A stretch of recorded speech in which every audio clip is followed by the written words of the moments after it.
Bom dia, irmãos. Grande alegria, né? E um privilégio nós podermos mais uma vez compartilhar da palavra do Senhor com os irmãos nessa manhã. Que todos nós possamos juntos, né, retirar o máximo do texto proposto para nós, para o nosso estudo nesta manhã, para que nós possamos realmente aprender aquilo que o Senhor quer falar conosco. Antes de nós entrarmos no tema proposto, só queria reforçar que nós já temos realizado os ensaios da nossa cantata de Natal. Nós já fizemos 3 ensaios e se tiver mais alguém com interesse de participar, ainda dá tempo, é só nos procurar. Eu mandei já um videozinho lá no grupo para dar uma ideiazinha de como que tá ficando. Foram só os primeiros ensaios. Outro dia o Jorge mandou um vídeo também, mas tá ficando muito bom, né? Vai ficar bonito, né? E estejam orando, tá, irmãos, por esse propósito. Nós estamos com a intenção de apresentar esse musical no dia 21 de dezembro, é domingo. O irmão Vitor, ele vai trazer a mensagem nesse dia, já está combinado com ele também. Então estejam em oração por esse projeto, porque a nossa intenção é aproveitar essa data, essa oportunidade para trazer pessoas para cá, para a gente pregar o evangelho para elas. A proposta é essa, né? Não é a gente aparecer, fazer alguma coisa para os outros virem e acharem bonito, não. Os hinos, eles são muito evangelísticos e a nossa intenção é anunciar o evangelho nesse período do ano onde as pessoas tendem a estar mais sensíveis, reflexivas, pensativas, e a gente aproveita então esse momento para a gente falar de Cristo para elas. Então, estejam orando por isso. Nessa manhã nós vamos então estudar a segunda parte, né, desse novo foco da nossa revista, que tem agora abordado alguns assuntos no livro de Hebreus, tratando sobre as coisas que são eternas e que são descritas, né, nesse livro aos Hebreus, nessa carta aos Hebreus. No nosso estudo, então, desta manhã, o título é Uma Redenção Eterna, e o nosso texto base se encontra, então, em Hebreus capítulo 9. A gente vai tentar abordar todo o capítulo, né? Porque para a gente poder entender o propósito do escritor aos Hebreus em todo esse capítulo aí. É interessante que a palavra do Senhor, ela nos deixa indesculpáveis. Ela nos faz indesculpáveis tanto no que se refere à salvação, porque a palavra de Cristo, a Bíblia, ela aponta o tempo todo para a salvação em Cristo, para a obra de Cristo como o único meio que pode reconciliar o homem com Deus. Então, nós nos tornamos indesculpáveis diante desta verdade, descrita em toda a palavra. E ela também pode falar, Valdir.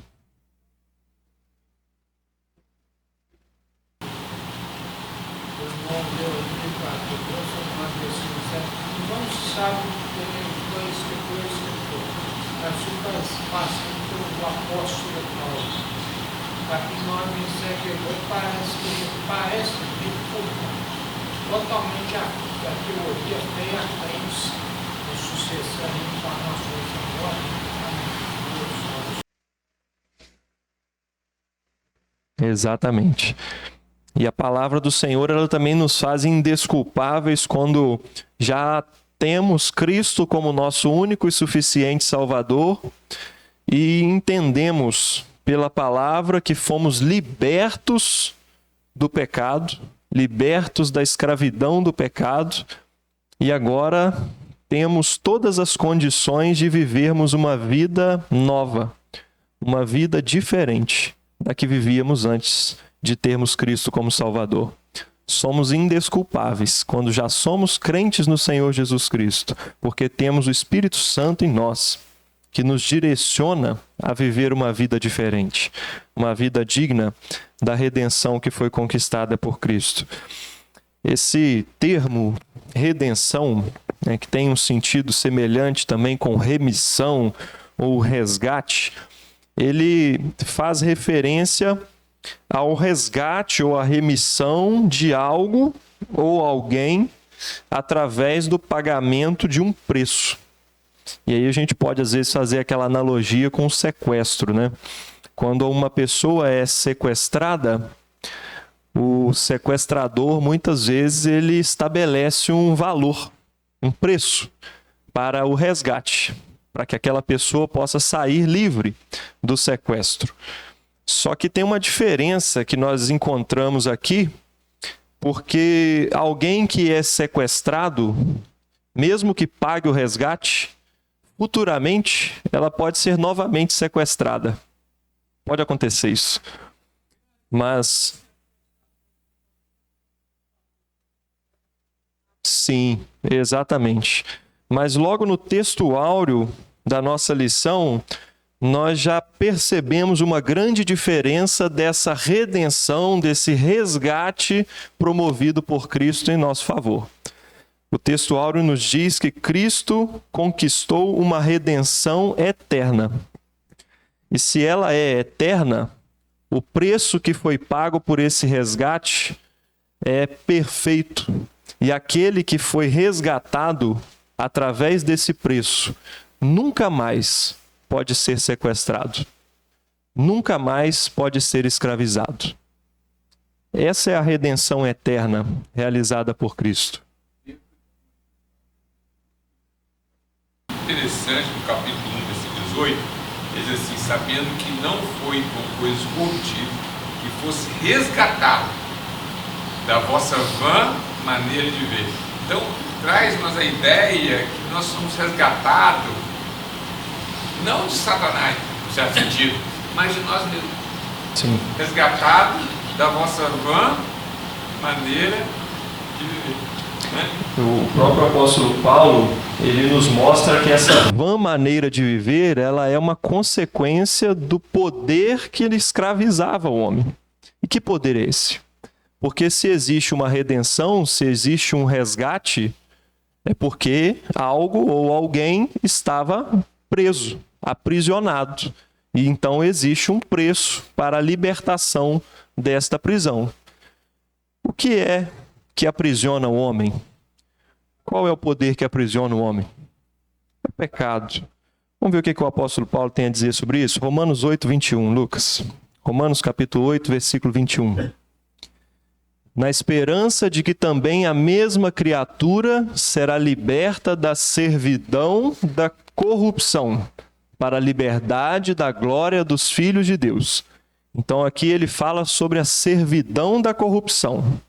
O homem natural é servo da corrupção.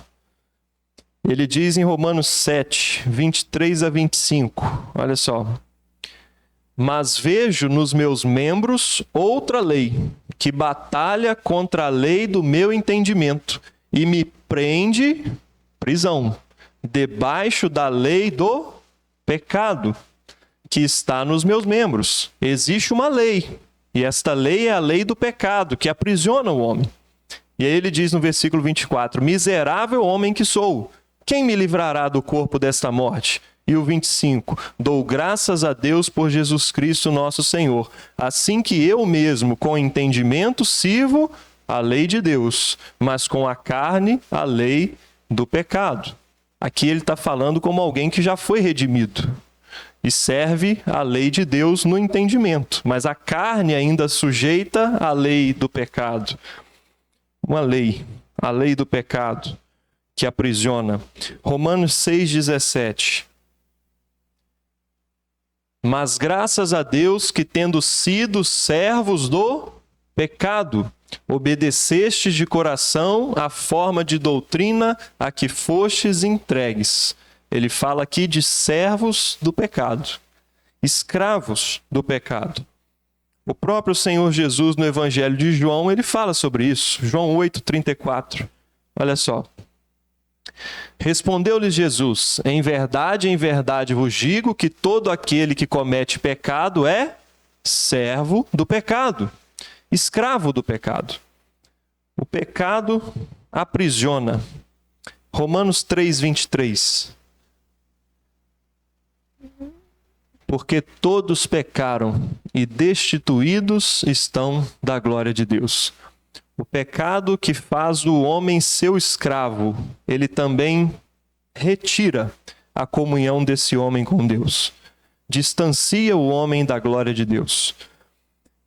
E se o pecado é o poder que aprisiona o homem, assim como o sequestrador, o pecado estabelece um preço para o resgate. E esse preço está registrado em Romanos 6:23. Romanos 6:23. Coloca lá. Porque o salário do pecado é a morte. Esse é o preço. É o preço do resgate pela prisão do pecado. A morte. Mas o dom gratuito de Deus é a vida eterna por Cristo Jesus, nosso Senhor. No próprio texto que nós lemos em Hebreus, no capítulo 9, versículo 22, está escrito isso lá. No finalzinho do versículo ali, ó, e sem derramamento de sangue não há remissão. Para haver remissão do pecado, é necessário o derramamento de sangue. É necessário a morte. Esse é o preço pela libertação do pecado. O pagamento desse preço, em outras perspectivas e filosofias que nós encontramos por aí, ele foge dessa verdade que a palavra de Deus nos ensina. Porque há muitos que anunciam a libertação do pecado através, por exemplo, do pagamento de indulgências. Ao longo da história, isso aconteceu. Muitas pessoas acreditaram pagar um valor em dinheiro, um valor monetário pela libertação do pecado. Em outras filosofias, o pecado ele é pago através das boas obras. Uma vida de santidade, de caridade para com o próximo, de misericórdia para com os seus semelhantes. São filosofias. Mas o que a Bíblia nos ensina de forma muito clara é que o pagamento pelo resgate do pecado é a morte. É preciso haver morte. Então, o nosso objetivo nesta manhã é entender a relação entre o antigo sistema de sacrifícios do Primeiro Testamento, da Primeira Aliança, e a obra de Cristo, o segundo, o Novo Testamento, a Nova Aliança, e conseguir compreender, através desse texto, como o ministério de Jesus, a obra realizada por Cristo na cruz, supera completamente todo aquele sistema de sacrifícios que era característico da primeira aliança, da antiga aliança. Então nós vamos para o texto de Hebreus. Não foi proposto na leitura, da nossa lição o início do capítulo, mas eu gostaria de ler com os irmãos o início do capítulo para que a gente tenha uma compreensão melhor do todo. Então vamos lá, Hebreus 9, a partir do versículo 1. O escritor ele começa dizendo, ora, também o primeiro tinha ordenanças de culto divino e um santuário terrestre. Ele está falando da primeira aliança, da antiga aliança, do tabernáculo que foi construído com o propósito de realização de todos aqueles sacrifícios ordenados pelo Senhor. Então, o primeiro tabernáculo tinha ordenanças de culto divino, porque todas as ordenanças, todos aqueles rituais e sacrifícios foram instituídos por Deus, não foram instituídos por homens. Então, ordenanças de culto divino, estabelecidos por Deus.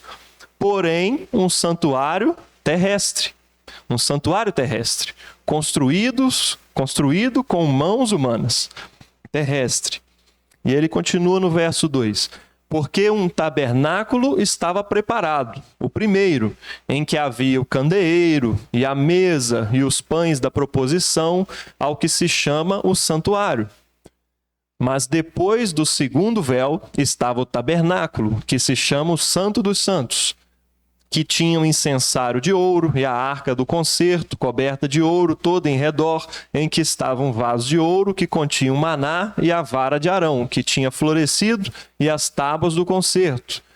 E sobre a arca, os querubins da glória, que faziam sombra no propiciatório, das quais coisas não falaremos agora particularmente. Ora, estando essas coisas assim preparadas, a todo tempo entravam os sacerdotes no primeiro tabernáculo, cumprindo os serviços, mas no segundo, só o sumo sacerdote, uma vez no ano, não sem sangue, que oferecia por si mesmo e pelas culpas do povo, dando nisso a entender o Espírito Santo que ainda o caminho do santuário não estava descoberto, enquanto se conservava em pé o primeiro tabernáculo, que é uma alegoria para o tempo presente, em que se oferecem dons e sacrifícios que, quanto à consciência, não podem aperfeiçoar aquele que faz o serviço, consistindo somente em manjares e bebidas e várias abluções e justificações da carne impostas até ao tempo da correção. Até aí, por enquanto, Lucas. Então, nessa primeira parte do capítulo, o escritor aos Hebreus está descrevendo como eram feitos os rituais de purificação no antigo tabernáculo, no Antigo Testamento, na Antiga Aliança.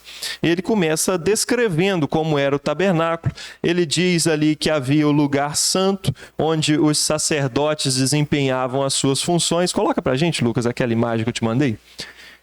Tem uma imagem ali só para a gente poder recordar mais ou menos como que era esse tabernáculo, né? Então aqui, a gente tem a parte que ele fala aqui do santuário, onde os sacerdotes exerciam as suas funções, e ali, naquele santuário, a gente tem ali o candelabro, a gente tem ali o altar do incenso, a mesa dos pães da propiciação, não é isso? E ali, nesse local, os sacerdotes estavam o tempo todo atuando e realizando as suas funções, como, por exemplo, cuidar do castiçal, da menorá, né, do candelabro, para que ela permanecesse acesa. Eles precisavam repor o azeite ali, para que aquelas lâmpadas permanecessem acesas. Eles tinham que queimar o incenso no altar, manter e trocar o pão da proposição. Todas essas funções estão descritas lá nos livros de Êxodo, de Levítico, funções dos sacerdotes. E ele fala ali que eles estavam a todo tempo. Então era um serviço contínuo que precisava ser executado ali. Agora, depois do lugar santo, aqui dentro desse segundo véu, aqui tem o segundo véu, e aqui dentro o Santo dos Santos. Ali somente o sumo sacerdote poderia entrar, e ele diz aqui que ele entrava ali uma vez no ano para oferecer sacrifício por si mesmo e também pelos pecados do povo. Aqui a gente já observa algumas limitações claras desse sistema antigo, desse Antigo Testamento, dessa antiga aliança. Primeiro ponto, o acesso era restrito. Não era qualquer pessoa que podia chegar naquele lugar. Somente o sumo sacerdote poderia entrar no Santo dos Santos. Então é um acesso restrito. Ele falou sobre isso no versículo 7. Põe lá, Hebreus 9, 7. Olha só. No segundo, só o sumo sacerdote, uma vez no ano, não sem sangue. Então o acesso era restrito. Além disso, os sacrifícios precisavam ser repetidos. Como ele diz ali, era realizado uma vez no ano. Todos os anos era necessário a realização desse sacrifício. Então, um sacrifício repetido. A oferta que era realizada ali, o animal que era sacrificado, ele era ofertado de forma involuntária. Era a escolha daquele animal ser ofertado ali como sacrifício? Involuntário. E além de ser involuntário, inconsciente. Será que aquele animal sabia por que ele estava sendo sacrificado ali? Não tinha consciência, é um animal, né? Então, uma oferta involuntária, inconsciente, um acesso restrito, sacrifícios que precisavam ser repetidos e com eficácia limitada à purificação da carne. É o que ele fala no versículo 9, olha só. que é uma alegoria para o tempo presente em que se oferecem dons e sacrifícios que, quanto à consciência, não podem aperfeiçoar aquele que faz o serviço, consistindo somente em manjares e bebidas e várias abluções e justificações da carne. Então eram sacrifícios limitados, com eficiência, com eficácia limitada, que se restringia à purificação externa, exterior da carne. Exatamente, porque era uma alegoria, imagens de algo superior. Então, nessa primeira parte do capítulo, o escritor ele está mostrando que esse antigo sistema, com as suas limitações, não poderia ser algo perpétuo. Era necessário algo superior. Na verdade, todo esse sistema era provisório e simbólico, apontando para algo superior, como ele fala ali no versículo 9, uma alegoria para o tempo presente. Exatamente. Exatamente. Quando só a planta na casa, É uma a planta de uma casa. você vê tudo certinho, mas quando se realiza, você vai ver que você vai poder desfrutar daquela construção, na realidade. É a comparação de uma reforma com a casa pronta, né? Você vai fazer uma reforma, na reforma você vê as limitações. Mas quando a casa está pronta, aí já é definitivo, né? A reforma é algo temporário, mas a casa pronta é algo definitivo. Então ele está mostrando que todo esse sistema, na verdade, era provisório, simbólico, limitado, com eficácia limitada. E agora no texto que foi proposto para o nosso estudo nessa manhã, ele começa a mostrar como Cristo supera em tudo esse sistema do Antigo Testamento. Coloca no verso 11 agora. Ele começa lá dizendo no verso 11, mas vindo Cristo, o sumo sacerdote dos bens futuros, por um maior e mais perfeito tabernáculo, não feito por mãos, isto é, não desta criação, nem por sangue de bodes e bezerros, mas pelo seu próprio sangue, entrou uma vez no santuário, havendo efetuado uma eterna redenção. Pode seguir até o 14.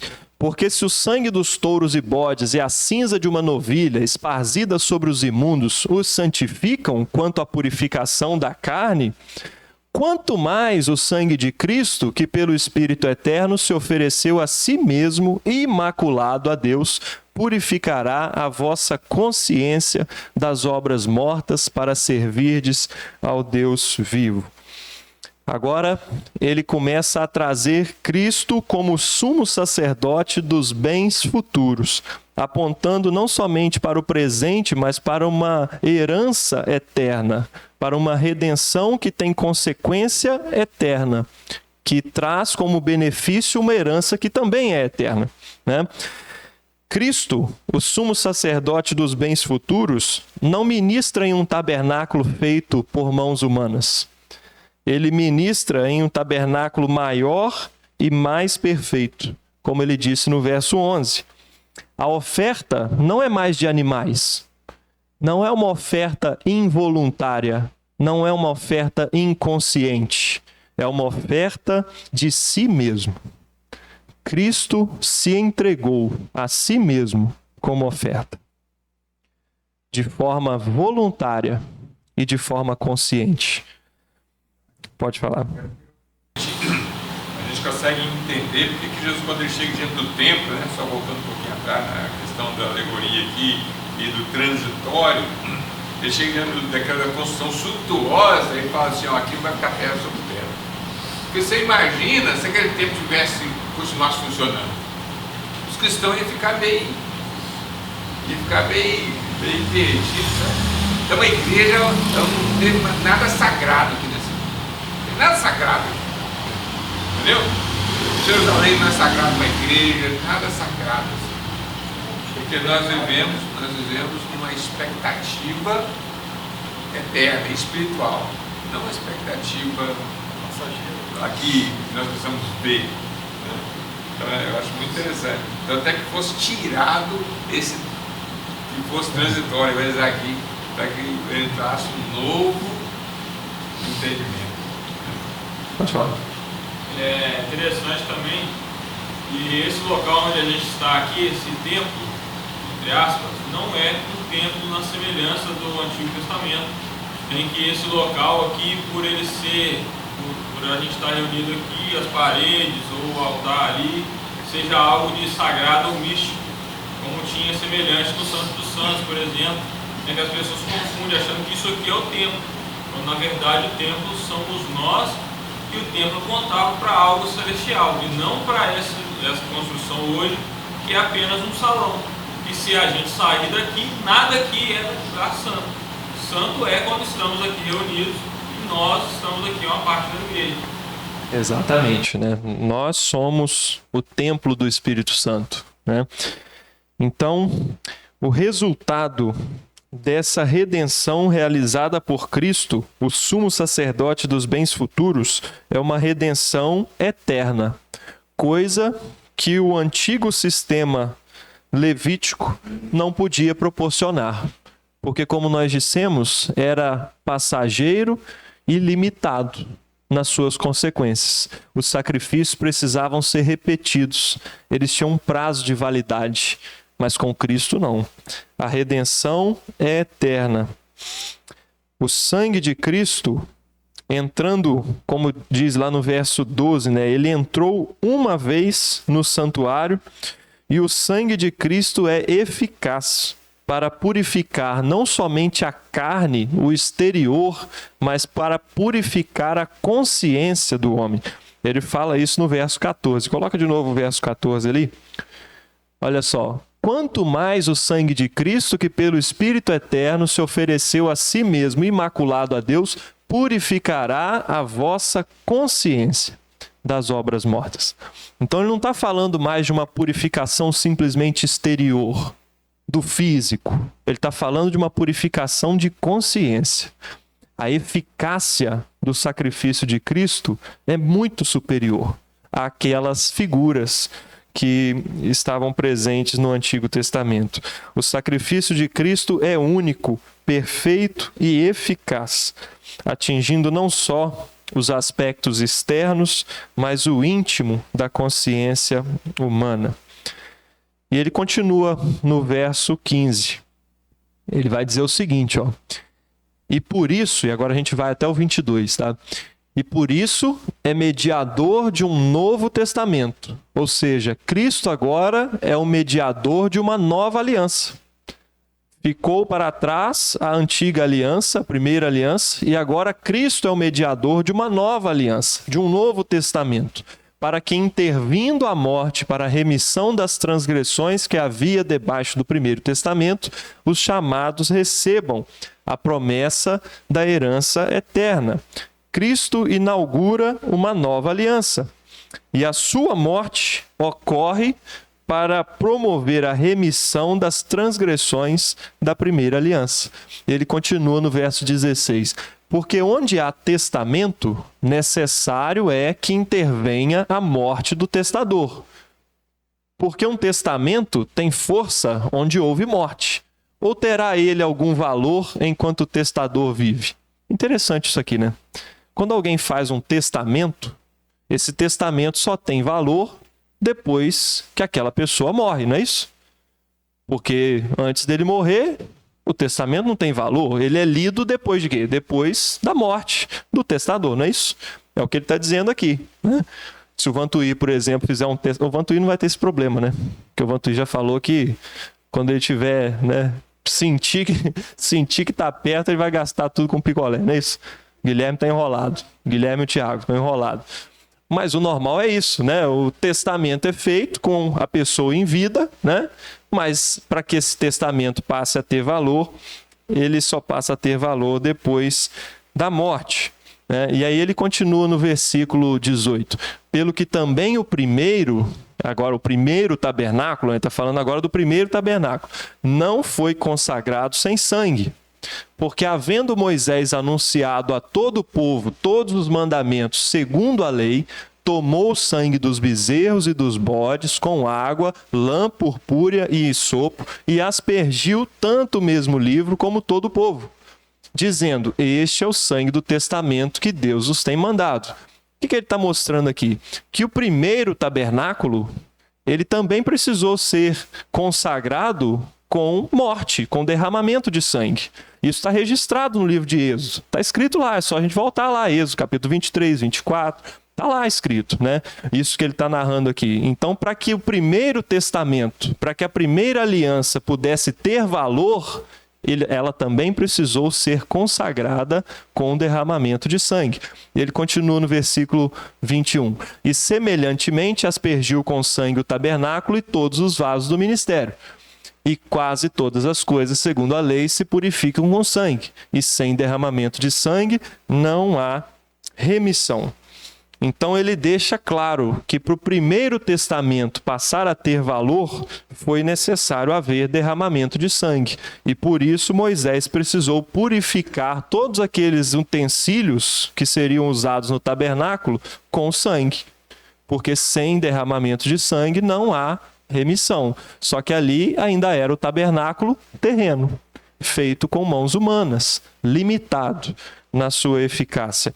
Mas até nisso aponta para a necessidade de uma nova aliança ser estabelecida pelo derramamento de sangue, da mesma forma que a primeira aliança. E ele disse que Cristo é aquele que inaugura essa nova aliança. Ele é o mediador que garante os benefícios dessa nova aliança, que são a herança eterna.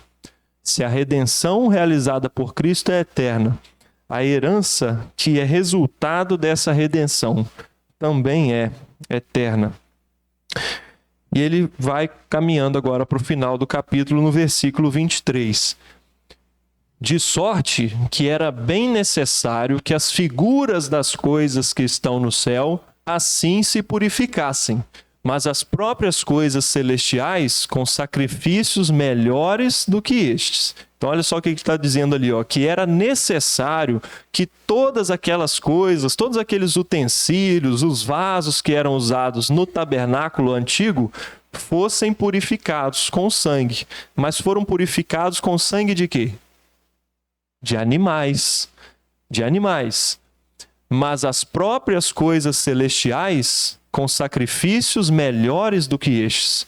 Porque aí não vale o sacrifício dos animais. Porque precisava de um sacrifício puro, perfeito, que só Cristo poderia realizar. E ele continua no versículo 24. Porque Cristo não entrou num santuário feito por mãos, figura do verdadeiro, porém no mesmo céu, para agora comparecer por nós perante a face de Deus. Nem também para si mesmo se oferecer muitas vezes, como o sumo sacerdote cada ano entra no santuário com sangue alheio. De outra maneira, necessário lhe fora padecer muitas vezes, desde a fundação do mundo. Mas agora, na consumação dos séculos, uma vez se manifestou para aniquilar o pecado pelo sacrifício de si mesmo. E como aos homens está ordenado morrerem uma vez, vindo depois disso o juízo, 28, assim também Cristo, oferecendo-se uma vez para tirar os pecados de muitos, aparecerá segunda vez, sem pecado, aos que o esperam para a salvação.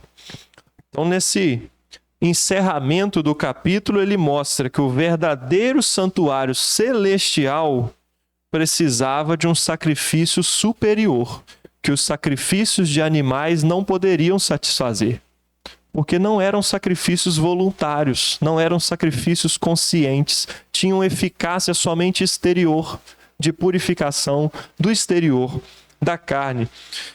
Da mesma forma, Cristo não entra no Santo dos Santos terreno. Ele não entra num santuário feito por mãos humanas. Ele diz que Cristo entrou no santuário celestial, no verdadeiro santuário, no verdadeiro Santo dos Santos. O seu sacrifício, como ele diz nos versos 25 e 26, foi realizado de uma vez por todas. Uma vez. Em contraste com aquele sacrifício que precisava ser realizado todos os anos pelo sumo sacerdote, precisava ser repetido. o sacrifício de Cristo foi realizado uma vez. E sendo realizado uma vez.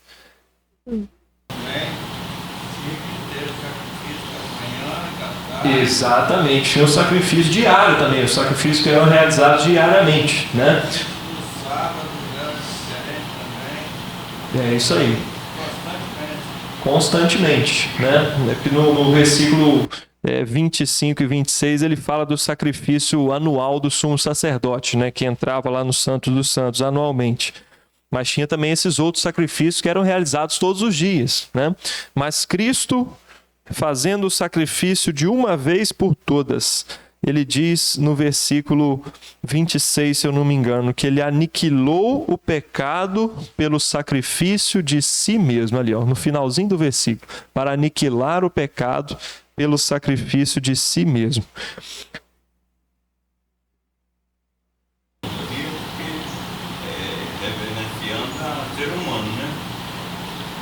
Sim, ele está falando não feito por mãos humanas, né? Não feito por mãos humanas, é isso aí. E ele termina o capítulo lá no verso 28 com a expectativa da segunda vinda. Ele termina lá no 28 dizendo o seguinte: assim também Cristo, oferecendo-se uma vez para tirar os pecados de muitos, aparecerá segunda vez sem pecado aos que o esperam para a salvação. Então Cristo, que realizou o sacrifício eficaz, verdadeiramente puro, imaculado, voluntário, consciente, ele agora, nós o aguardamos para uma segunda vez aparecer sem pecado para os que o esperam para a salvação, para consumar toda a obra que foi realizada na cruz através do sacrifício de Cristo.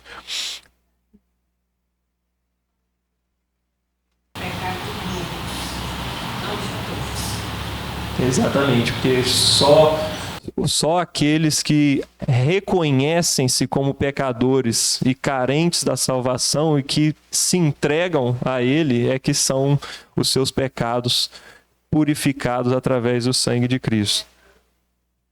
Exatamente, né?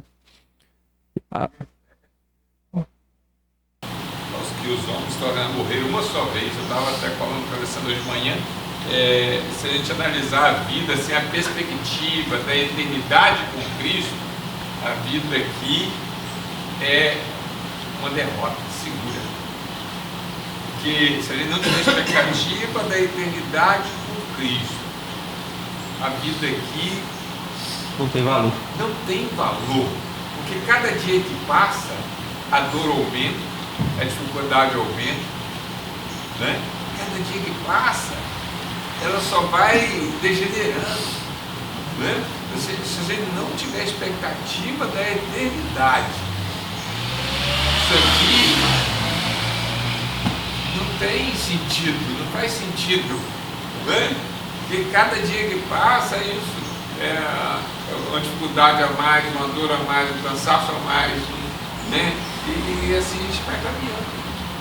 É uma expectativa da eternidade que renova nossas forças. Apesar da luta, apesar da dor, apesar da dificuldade, eu estou caminhando para a eternidade com Cristo, estou caminhando para a herança eterna, uma vida eterna, para a redenção eterna, né? Eu usava essa expressão aqui no capítulo 15, né? Uma herança eterna. Então essa expectativa é que nos faz viver e superar a dificuldade e continuar caminhando na expectativa da eternidade. Então, a obra de Cristo é final.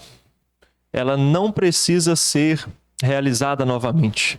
Cristo não precisa morrer mais uma vez para remir o pecador. Ele fez isso uma vez. Já cumpriu. É final. Ela é plena, é completa e ela é irreversível. Nada pode reverter a obra de Cristo que foi realizada por nós na cruz do Calvário. E da mesma maneira, quando nós aceitamos a Cristo como nosso Salvador, o recebemos como nosso único e suficiente Salvador, e tomamos posse dessa salvação que que foi realizada através do sacrifício de Cristo, nada pode nos tirar esse dom da salvação. É irreversível. Então, ao longo de todo o capítulo, o escritor aos Hebreus, ele quer nos mostrar que a redenção eterna realizada por Cristo, ela é uma redenção eterna, porque o sacrifício é perfeito. Não é um sacrifício de repetição, ele foi realizado uma vez, e de uma vez por todas aniquilou o pecado pelo sacrifício de si mesmo. Não é um sacrifício de repetição. Não depende de méritos humanos. Não depende de um tabernáculo feito por mãos humanas. Ele tem valor absoluto diante de Deus. Ele foi um sacrifício voluntário. Vamos ler o Evangelho de João, capítulo 10, versículos 17 e 18.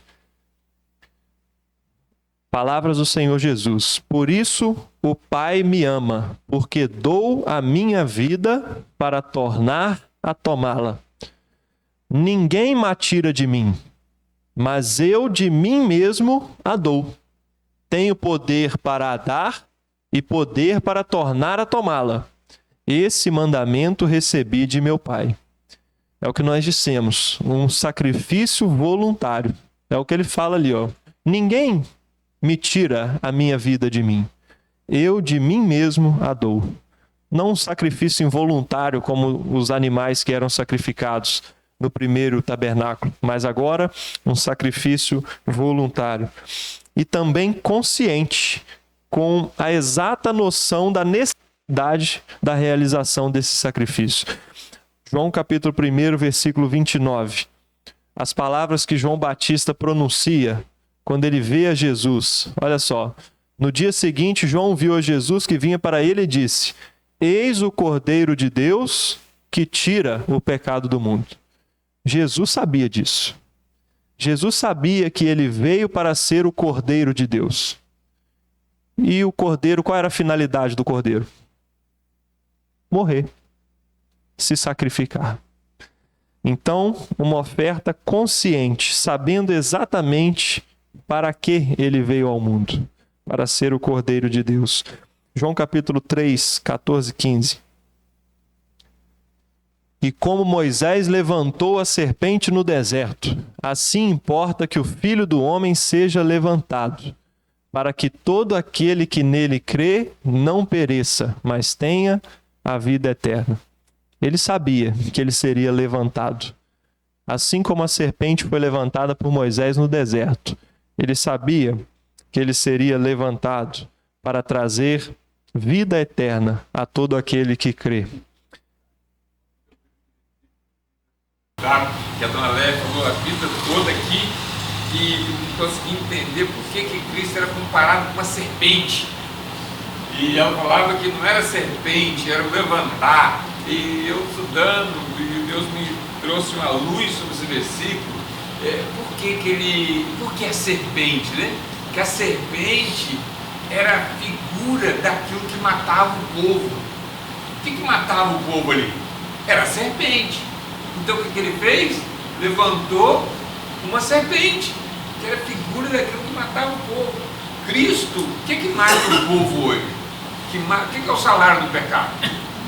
É a morte. O que mata o povo? É o pecado. Cristo, ele se fez pecado por nós. Então, assim como a serpente é o que matava o povo, o que mata o povo é o pecado. Então, Cristo se fez pecado por nós. Então, ele foi levantado. Né? Então, configura, no certo sentido, do pecado. Para mostrar, o pecado está morrendo na cruz. E através dessa morte. E aquele que olha para esse sacrifício tem vida. Não é isso que acontecia com a serpente? Aquele que olhava para a serpente, ele era curado do poder da serpente. Exatamente, tinha que obedecer, tinha que olhar, né? Aquele hino que a gente canta, né?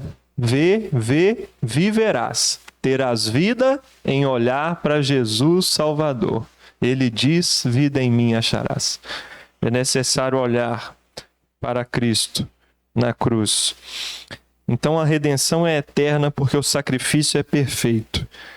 A redenção é eterna porque o sacerdote, o sumo sacerdote da nova aliança, é eterno. Cristo não é um sacerdote mortal, como eram os sumos sacerdotes da antiga aliança, que quando morriam precisavam ser substituídos. Mas Cristo não. Cristo não é um sacerdote mortal. Ele não é sucessor de outros, porque Cristo é um sacerdote eterno. A redenção é eterna porque o santuário é eterno. Não mais um tabernáculo feito por mãos humanas, passageiro, limitado, mas agora um santuário celestial e definitivo. Não terreno, não frágil, não provisório, mas celestial e definitivo. Pode falar. Interessante o Hebreus. Eterno e para sempre. Ele vai usar muito essa expressão aqui. Eterno e para sempre. No capítulo 10, no versículo 12, diz assim: este, havendo oferecido um sacrifício pelos pecados, está sentado para sempre à destra de Deus. Então, eterno e para sempre. Duas palavras muito usadas nesse livro de Hebreus, nos trazendo esse sentimento de vai ser eternidade. Algo que não tem fim, né? Coloca pra gente, Lucas, 1 João, capítulo 1, versículo 7. Só a parte B do versículo ali, ó. Segunda parte do versículo, ele diz o seguinte: e o sangue de Jesus Cristo, seu Filho, nos purifica de todo o pecado. Sacrifício eficaz. Não mais uma purificação exterior, mas a purificação de todo o pecado, porque é um sacrifício perfeito. João capítulo 8, versículo 36. João 8, 36. Lembra que nós começamos falando sobre a escravidão do pecado?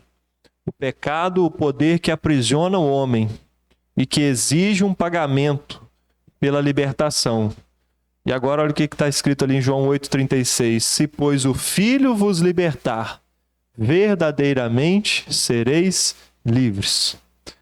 E o Filho nos liberta quando nós cremos nele como Salvador. Quando nós entendemos o sacrifício de Cristo e a necessidade da realização desse sacrifício na cruz do Calvário.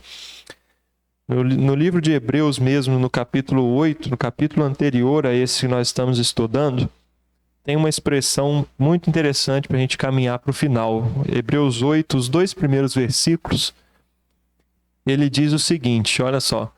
Ora, a suma do que temos dito é que temos um sumo sacerdote tal, que está sentado nos céus, à destra do trono da majestade, ministro do santuário e do verdadeiro tabernáculo, o qual o Senhor fundou, e não o homem. Nós temos um sumo sacerdote que está sentado nos céus, à destra do trono de Deus, num tabernáculo verdadeiro, não mais terreno, não mais feito por mãos humanas, celestial, fundado pelo Senhor. Coloca o versículo 6 também desse mesmo capítulo. Mas agora alcançou ele ministério tanto mais excelente, quanto é mediador de um melhor concerto, que está confirmado em melhores promessas. Essas melhores promessas que estão à nossa disposição na nova aliança, no verdadeiro e novo testamento. Caminhando para o final, como nós podemos aplicar tudo isso que nós estudamos nessa manhã nas nossas vidas práticas? Porque se nós conhecermos simplesmente a teoria e isso não tiver um resultado prático nas nossas vidas, não tem muito valor. Mas como isso pode ser aplicado nas nossas vidas práticas? Primeiro ponto, termos certeza da segurança da nossa salvação.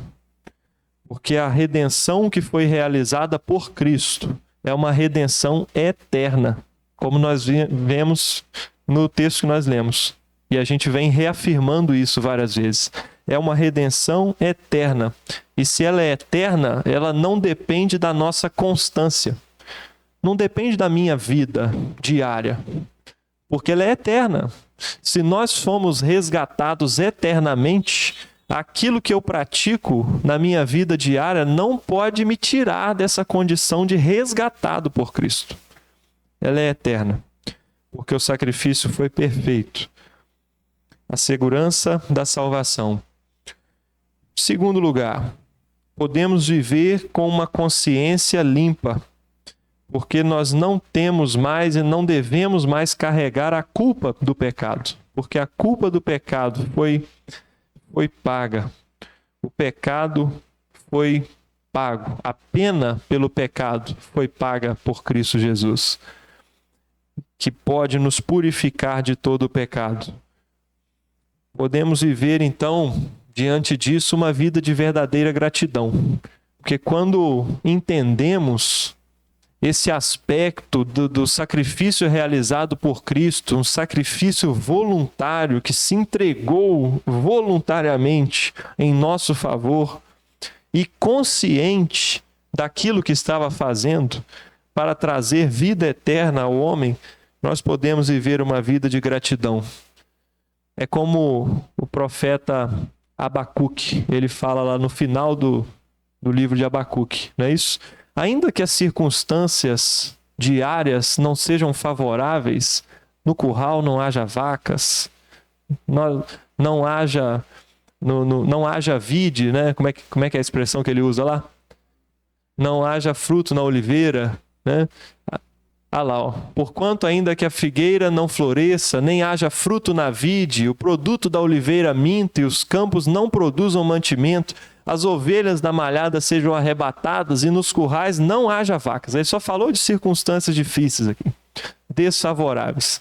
Ainda que nós enfrentemos todas essas circunstâncias desfavoráveis, ele termina no versículo seguinte: todavia eu me alegrarei no Senhor e exultarei no Deus da minha salvação. Esse é o maior dos motivos para nos fazer viver uma vida de gratidão. Por causa da redenção eterna. E uma vida de adoração permanente. Dentro do contexto, eu achei interessante. A pessoa falou que a gente precisa se preocupar em fazer o que é certo. A gente precisa se preocupar em... Aí ele conclui dizendo assim: se eu nasci de novo, se eu mortifiquei a carne, se eu estou ligado na videira, e se eu reconheço o grande amor de Deus por mim, eu vou fazer o que é certo. Eu vou ser uma pessoa melhor. É automático. Vou ser constrangido não pelo juízo de Deus. Eu vou ser constrangido pelo amor. É isso aí. E o amor de Deus, ele vai nos direcionar a viver uma vida diferente, uma vida digna da salvação que recebemos. E podemos viver na esperança da segunda vinda, como o capítulo 9 terminou. O mesmo Cristo que se entregou na cruz por nós para nos purificar do pecado, voltará uma segunda vez sem pecado para consumar a obra que foi iniciada na cruz. Para nos realmente libertar, não somente da pena do pecado, do poder do pecado, mas finalmente da presença do pecado. Nos libertar de forma total e completa. Diante disso tudo, para nós encerrarmos, Gálatas capítulo 1, versículo 4. O qual se deu a si mesmo por nossos pecados, para nos livrar do presente século mau, segundo a vontade de Deus, nosso Pai. Deixa esse aí um bocadinho. O pecado que aprisionava o homem exigia um preço pela redenção, pelo resgate. E esse preço foi pago por Cristo, o qual se deu a si mesmo pelos nossos pecados. Para quê? Para nos livrar do presente século mau. Ele pagou o preço para nos dar liberdade. E agora? O que nós fazemos diante disso? Gálatas 5, versículo 1. Estai, pois, firmes na liberdade com que Cristo nos libertou, e não torneis a meter-vos debaixo do jugo da servidão. Isso é aplicação prática. Você foi liberto por Cristo? Então não mais se submeta à servidão do pecado. Você é uma nova criatura. Você não está mais escravizado pelo pecado. Cristo pagou o preço pela nossa redenção. Ele pagou o resgate. E nós não mais podemos ser sequestrados pelo pecado. Fomos resgatados uma vez por todas. Não vivamos mais presos no jugo da servidão. Vivamos uma vida diferente, abandonando as concupiscências da carne, as concupiscências dos olhos. Vivamos uma vida digna da redenção eterna que recebemos em Cristo. Amém? Deus nos abençoe.